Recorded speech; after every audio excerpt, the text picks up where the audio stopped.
시카고 갈비의 명가, 시카고 갈비하우스가 9시를 알려드립니다.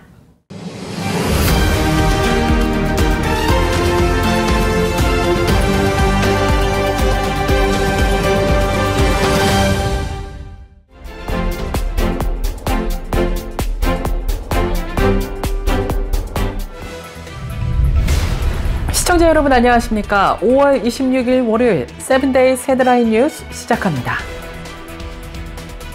제21대 한국 대통령 선거 재외투표가 지난 일요일 마감한 가운데 79.5%로 역대 최고치를 기록한 것으로 잠정 집계됐습니다. 중앙선거관리위원회가 21대 대선 재외투표에서 추정 재외선거권자 197만 4,375명 중 25만 8,254명이 명부에 등재, 20만 5,268명이 투표에 참여했다고 26일 밝혔습니다. 대륙별 투표자 수는 아주 10만 2,644명, 미주 5만 6,779명, 유럽 3만 7,470명, 중동 5,902명, 아프리카 2,473명입니다. 이번 투표율은 지난 2012년 재외투표가 처음 도입된 뒤 치러진 대선과 총선 중에 가장 높은 것으로 조사되었습니다. 한편 지난 20일부터 25일 실시한 제21대 대통령 재외선거 관련 투표 결과 자료를 시카고 총영사관 재외선거관리위원회가 발빠르게 집계해 보도자료를 발표했습니다. 이번 21대 한국 대통령 선거 재외투표가 역대 최고치를 기록했습니다. 재외투표지는 외교 행랑을 통해 한국으로 이송된 뒤 국회 교섭단체가 추천한 참관인 입회 아래 투표 봉투를 확인한 뒤 등기 우편으로 관할 구 시군 선관위로 보내집니다. 투표 봉투는 다음 달 3일 투표일에 한국 내 투표와 함께 개표될 예정입니다. 안타까운 소식입니다. 지난 3월 그랜드 캐년을 여행한 뒤 실종된 한인 3명이 모두 사망한 것으로 확인됐습니다. 실종된 지 71일 만에 공식 발표됐습니다. 애리조나주 현지 당국은 지난 5월 22일 DNA 분석을 통해 이지연 씨와 그의 어머니 김태희 씨의 신원을 확인했다고 밝혔습니다. 이들의 유해는 인터스테이트 40번 고속도로 다중 추돌 사고에 연루된 불에 탄 흰색 2024년 BMW SUV에서 발견됐습니다. 차량 안에서는 세 번째 시신도 수습됐습니다.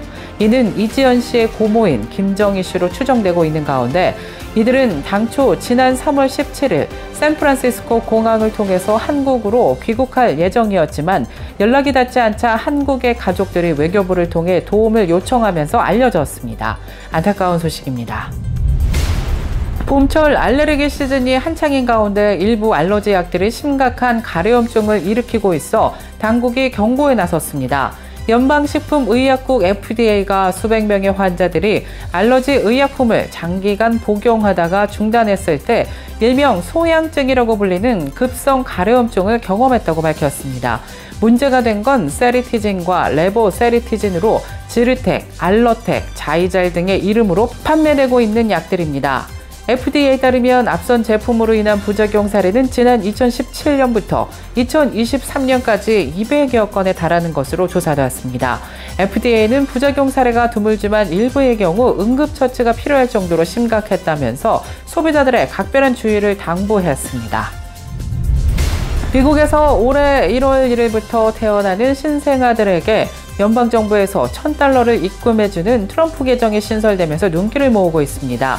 자동으로 만들어지는 트럼프 계정에 $1,000가 입금이 되면 가족들이 1년에 $5,000까지 불입을 할 수 있고 신생아가 18세 이전에 절반을 인출할 수 있으며 30세 이전 인출 시에는 승인받는 항목에서만 쓸 수 있습니다.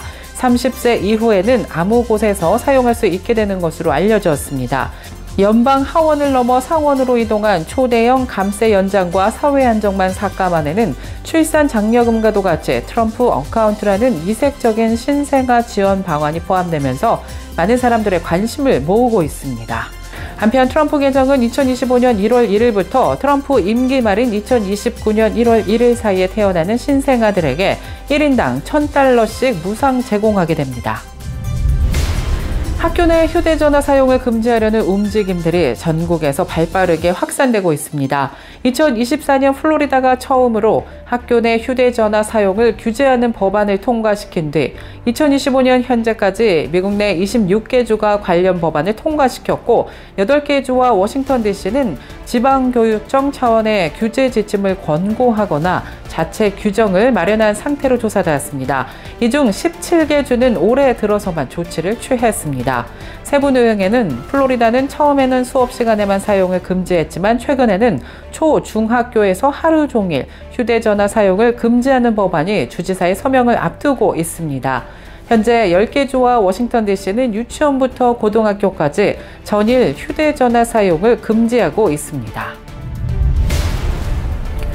트럼프 정부가 서류 미비자들에게 벌금을 물리기 시작하면서 한 달여 만에 7,000명에게 20억 달러를 부과한 것으로 조사되었습니다. 최종 추방령을 받은 서류 미비자들로부터 1인당 최대 180만 달러씩의 벌금을 부과하고 강제 징수에 나서고 있습니다. 이들이 직접 추방 자진 출국을 선택하도록 압박하려는 것으로 풀이되고 있습니다. 미국 내 서류 미비자들이 더 이상 견디지 못하고 자기 추방을 선택해서 스스로 떠나도록 유도하고 있는 트럼프 정부의 모습입니다.